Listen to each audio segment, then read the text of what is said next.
des télécommunications et des médias ainsi que porte-parole du gouvernement.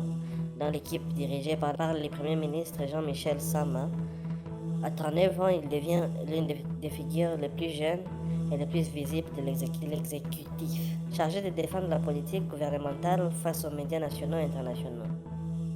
Après la réélection de Félix Tshisekedi à la présidence de décembre 2023, Mouyaya est reconduit dans ses fonctions en mai 2024 au sein du gouvernement dirigé par Judith Suminwa Tuluka. Il conserve son mandat de député national depuis février 2024 sous l'égide de l'Alliance des Nouvelles Bâtisseurs, tout en présidant des commissions parlementaires comme celle de l'aménagement du territoire, des infrastructures et des nouvelles technologies pour l'information et la communication. En 2025, Mouyaya reste au cœur des débats sécuritaires et diplomatiques en RDC.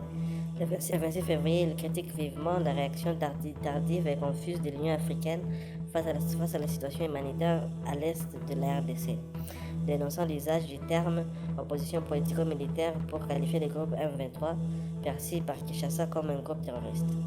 Le 12 septembre, lors d'une interview sur France 24, il qualifie le cessez-le-feu dans l'Est de non optimal, appelant à une reconnaissance des génocides historiques au Congo, tout en plaidant pour des négociations de paix plus efficaces.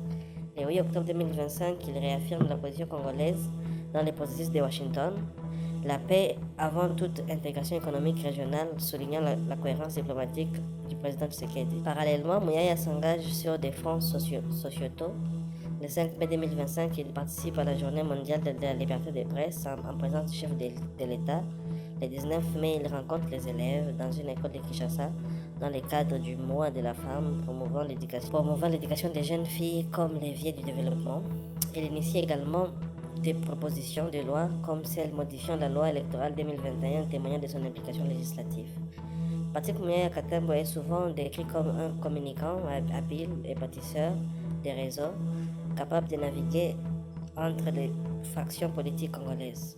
Son parcours du journalisme à la diplomatie illustre une ascension fulgurante dans un contexte politique volatile. À 43 ans, en 2025, il continue à défendre les intérêts de la RDC sur la scène internationale tout en incarnant le leadership jeune et réformiste. Son engagement pour la paix dans l'Est, la liberté de la presse et l'empowerment féminin positionne Mouyaya comme une figure clé du gouvernement Tshisekedi, prêt à affronter les défis d'un Congo en mutation. Eh bien, chers auditeurs, ce sera tout pour cet épisode consacré à Patrick Mouyaya et à la prochaine.